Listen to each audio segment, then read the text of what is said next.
আজকে আমরা এই দুর্গাপুরস্থ প্রীতিরত্ন গৌড়িয়া মঠে এই শ্রীমঠের যিনি প্রতিষ্ঠাতা এবং আচার্যদের বিশেষ সুহৃদবর নিত্যলীলা কনিষ্ঠম বিষ্ণুপাদ শ্রীশ্রীমান ভক্তি বেদান্ত পর্যটক গোস্বামী মহারাজের বিরহ মহোৎসবকে উপলক্ষ করে আমরা উপস্থিত হয়েছি। তাঁরই দিব্য চরিত কথা কিছু শ্রবণ এবং কীর্তনেতে অংশগ্রহণ করব। আবার ওই সঙ্গে সঙ্গে আজকে ঠাকুর হরিদাস শ্রীমান মহাপ্রভুর পার্ষদগণের মধ্যে যিনি মহাপ্রভু তাকে নামের আচার্য উপাধিতে বিভূষিত করেছিলেন, সেই হরিদাস ঠাকুরের তিরোভাব বা নির্যান তিথি। আর তার সঙ্গে সঙ্গে আবার আজকে জগতের মধ্যে একটি তিথি, যেটি হচ্ছে বিশ্বকর্মা পুজো। এ যেন তিন তিথির ত্রিবেণী সংগ্রাম। এই ত্রিবেণী সংগ্রামের মধ্যে আমাদের কবিরাজ গোস্বামীর কথা বলতে হয় যে গঙ্গা যমুনা সরস্বতী যা নারীল ভাষাইতে, মহাপ্রভু আমার ভাষাইলেন কৃষ্ণ প্রেমের বৈতার।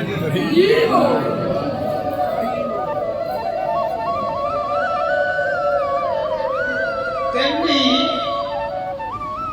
আমাদের ত্রিদণ্ডী স্বামী শ্রীশ্রীমৎ ভক্তি বেদান্ত পর্যটক গোস্বামী মহারাজ, তিনি তাঁর যে বৈষ্ণবতা, তাঁর যে বিনম্রতা, তাঁর যে গুরুপাদ পদ্মে নিষ্ঠা, তাঁর যে বৈষ্ণবগণের প্রতি সেবার আদর্শ, এটি অত্যন্ত প্রশংসা। মহাপ্রভু বলেছেন, বিনাদপি শুনিছেন তররিব সহিষ্ণুনা অমানীনা মানদেন কীর্তনীয় সদা হরি। বিনাদপি শুনি, তরুর ন্যায় সহিষ্ণু আর অমানীকে সম্মান দিলে সেই হরিনাম করবার যোগ্যতা লাভ করেন। দৈন দয়া অন্য মান প্রতিষ্ঠা বর্জন, চারি গুণে গুণী হইয়া করহ কীর্তন। এই চারটি গুণ পরিপূর্ণ রূপে থেকে যেন ত্রিনাদপি শ্লোকের মুক্ত বিগ্রহ ছিলেন আমাদের ভক্তি বেদান্ত পর্যটক গোস্বামী।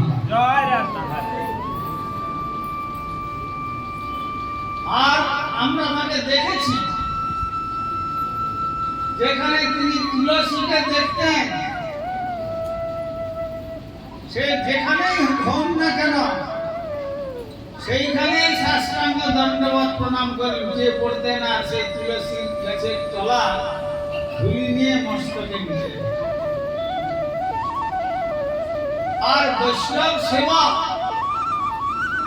বৈষ্ণব সেবা তার যে আদর্শ,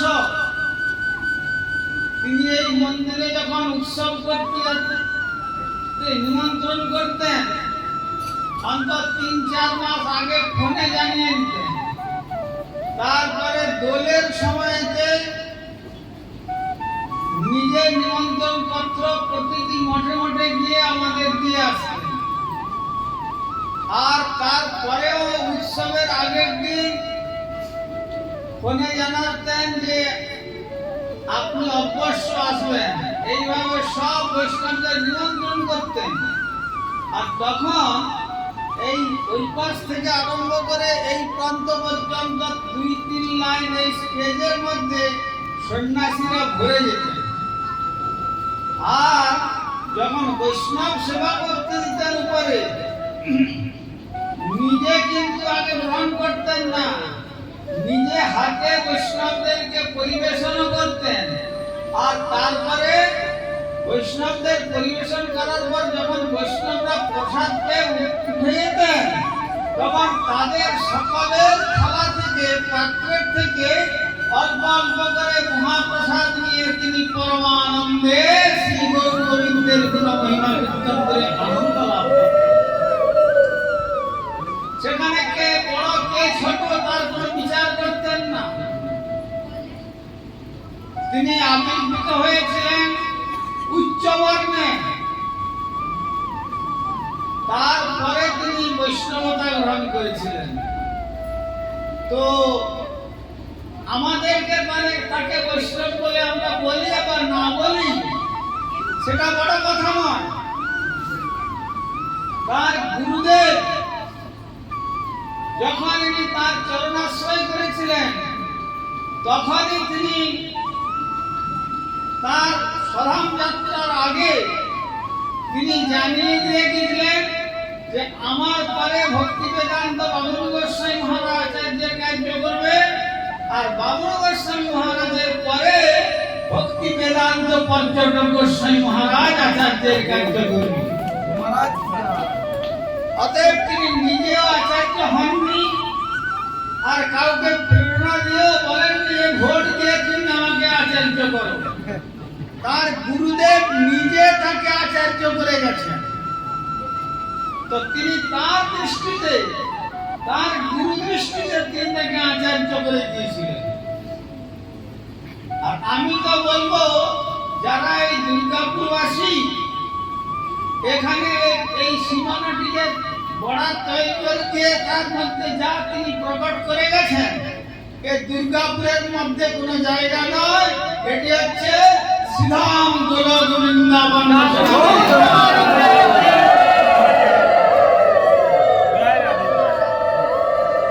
আর তার এই শ্রীধাম গোলক বৃন্দাবন রচনা করেছেন কার নামে? দেখুন, ওই যে তার গুরুপাদ পদ্মের নামেতে প্রভুপাদ তাকে কীর্তিরত্ন উপাধি প্রদান করেছিলেন। এমন কোন প্রভুপাদের সেবা নাই যে সেবা তিনি করতে পারেননি। এই জন্য সমস্ত কার্যে তার পারঙ্গতি ছিল। তাই পারঙ্গতির যেন রত্ন, মাথার ঠাকুরের মাথার চূড়ায় যেমন রত্ন বসালে কি হয়, সে রত্ন উজ্জ্বল রূপে আমাদের চিত্তকে আকর্ষণ করে, তেমনি প্রভুপাদের যত সেবক ছিলেন সেই সেবার মধ্যে ইনি একজন মূল্যবান রত্ন রূপে তিনি প্রভুপাদের সেবায় আত্মনিয়োগ করেছিলেন। আপনারা চিন্তা করতে পারবেন না, যেমন শ্রী ভগবান নিজে বলেছেন, ব্রজদেবীগণ মন মনস্কা মৎস্যপর্যা মদর্থে তত্ত্বদেহিকা জানান্তি গোপিকা সর্বে ন অন্য জানাতি তত্ত্বত।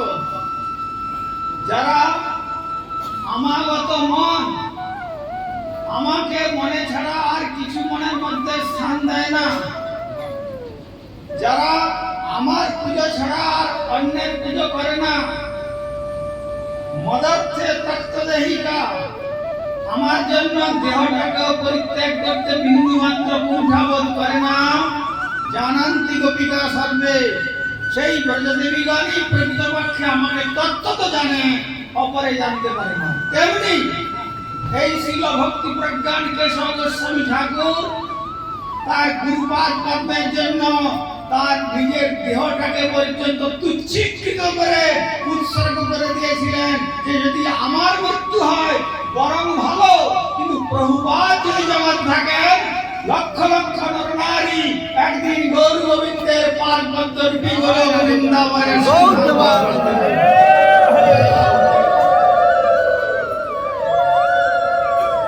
জানাই কথাটা বললাম। যখন শ্রী প্রভুপাদ হাজার হাজার নবদ্বীপ পরিক্রমার যাত্রী নিয়ে গোলকদ্বীপে আসছেন, তিনি আউল বাউল কট্টা ভাজা নেড়া দরবে সাই সহজিয়া সখী ভেটি স্মার্ত জাত রসাই প্রতিবাড়ী চূড়াধারী গৌরাঙ্গ নাগরী এই সব মতবাদকে একবারে ধূলিসাৎ করে দিয়েছিলেন। আর এসব অপসম্প্রদায় ভক্তি ধর্মের কলঙ্ক সদৃশ, এ কথা সহ্য করতে পারবো না জাত গোসাইরা, তথাকথিত জাত গোসাইরা নবদ্বীপে। তখন কাঁচের বোতলে করে গরম জল আর দোতলা তিনতলার উপর থেকে পাথর নিয়ে প্রভুপাদকে হত্যা করবার সংকল্প করল। সেই সময়তে শ্রীল ভক্তি প্রজ্ঞানকে সর্বস্বামী ঠাকুর চিন্তা করলেন, আমার মতো সেবক বেঁচে থেকে আমার কোনো লাভ হবে না। বিনোদ বিহারী ব্রহ্মচারী বিনোদ দা নামে পরিচিত ছিলেন। আমার থেকে যদি প্রভুপাদকে জগতে রাখা যায় তাহলে জগতের প্রভূত কল্যাণ হবে। সঙ্গে সঙ্গে প্রভুপাদের কাছে গিয়ে বললেন, প্রভুপাদ, যা পরিস্থিতি খুব জটিল, সুতরাং আপনি এক কাজ করুন, আপনার গৈরিক সন্ন্যাস কেস আপনি আমাকে দিয়ে দেন, আমার শুক্রবসন আপনি পরে আপনাকে গোপন পথে আমি পাঠিয়ে দিচ্ছি শ্রীধাম মায়াপুরী। তাতে যদি আমার মৃত্যু হয় হোক, তো সেই জন্য বললাম। সেইভাবে প্রভুপাদকে সংরক্ষণ করেছিলেন, নিজের জীবনকে গুরুপাদ পথে উৎসর্গীকৃত করে। এমন এক মহান আত্মা ছিলেন শ্রীল ভক্তি প্রজ্ঞান কেশব গোস্বামী ঠাকুর। জয় গৌর প্রেমানন্দে। গুরুর অর্থে তত্ত্বদেহিকা, গুরুদেবের জন্য দেহটাকে উৎসর্গ করে দিয়েছিলেন।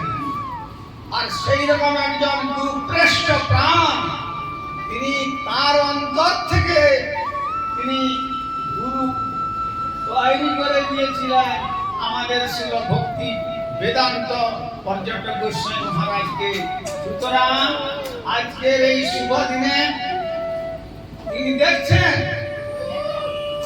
এমন নন যে তিনি চলে গেছেন, নিতাই চরণ সত্য তাহার সেবক নিত্য।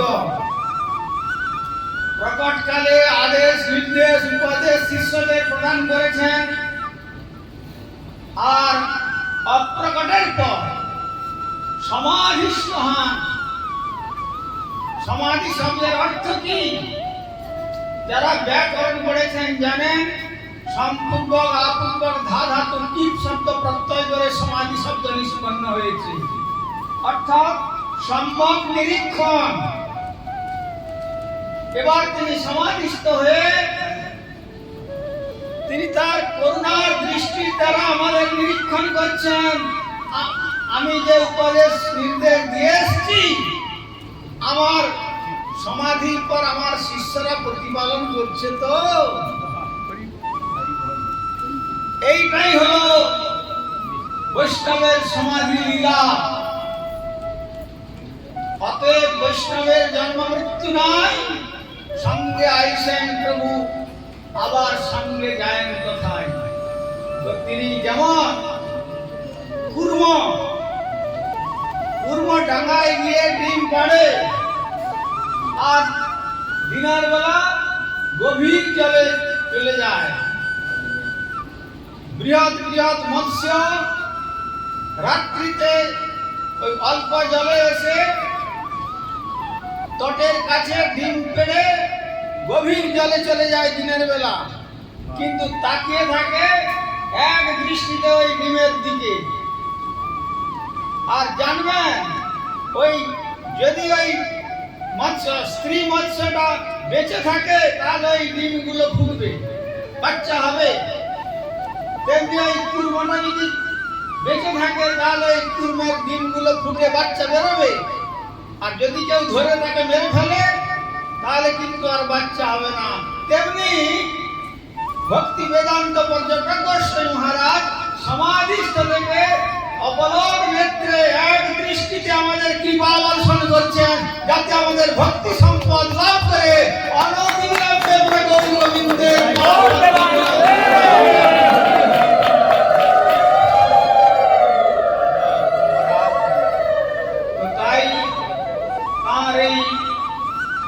দিব্য সমাধি লীলা আমাদের এই কীর্তিরত্ন গৌড়ীয় মঠে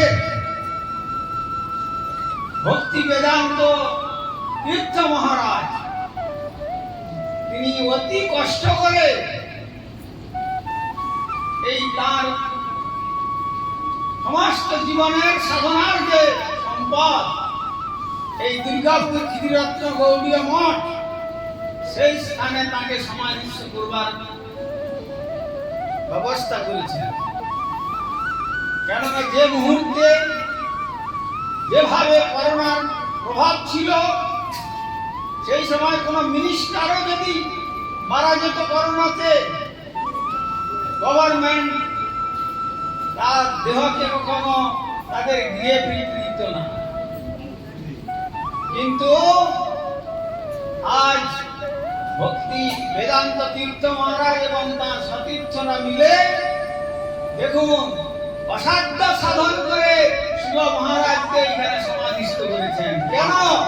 যাতে তার কৃপার দৃষ্টিতে আমরা সকলে পুষ্ট হয়ে সাধন করে হরিনাম সংকীর্তন করে দুভাও তুলে নিতাই গৌর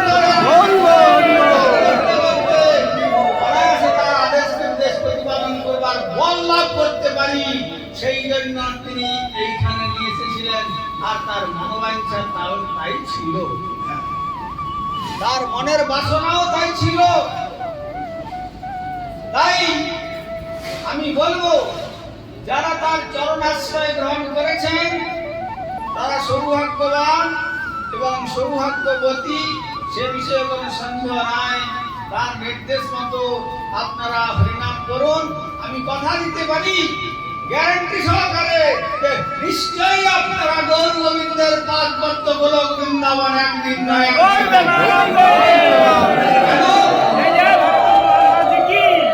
জয় সেই শিব মহারাজ পরম বৈষ্ণব। আমার গুরু মহারাজকে আমি একবার জিজ্ঞাসা করেছিলাম যে গুরুদেব একজন গৌড়ীয় বৈষ্ণব জগতের দিব্য নক্ষত্র এক এক করে সব গৌড়ীয় গগন থেকে সব অস্তমিত হতে চললেন। আপনারা প্রভুপাদের গণ প্রায় চলে যাচ্ছেন, এরপরে আমরা কার সঙ্গ করব? তখন তিনি বলেছিলেন, দেখো গৌড়ীয় বেদান্ত সমিতির ভক্তি বেদান্ত পর্যটক গোস্বামী মহারাজের সঙ্গের দ্বারা তোমাদের প্রভূত কল্যাণ হবে। আর চৈতন্য গৌড়ীয় মঠে ভক্তি বল্লভ তীর্থ গোস্বামী মহারাজের সঙ্গের দ্বারা প্রভূত কল্যাণ লাভ হবে। এই দুইজন পরম বৈষ্ণব থাকলেন, এদের অন্যতম হচ্ছেন শিল ভক্তি বেদান্ত পর্যটক গোস্বামী মহারাজ। অতএব আপনারা তার সান্নিধ্য পেয়েছেন। এক কথায় বলতে গেলে গঙ্গায় যেতে গেলে নবদ্বীপ যেতে হয়, সেখানে নবদ্বীপ গিয়ে গঙ্গায় স্নান করতে হয়। কিন্তু আজ কৃষ্ণ ভক্তরূপী গঙ্গাকে শিল পর্যটক গোস্বামী মহারাজ আজ এই দুর্গাপুরের বুকে এনেছেন। আপনারা কেবল শিল মহারাজের চরণ স্মরণ করে হরিনাম সংকীর্তনের গঙ্গায় ডুব দিলে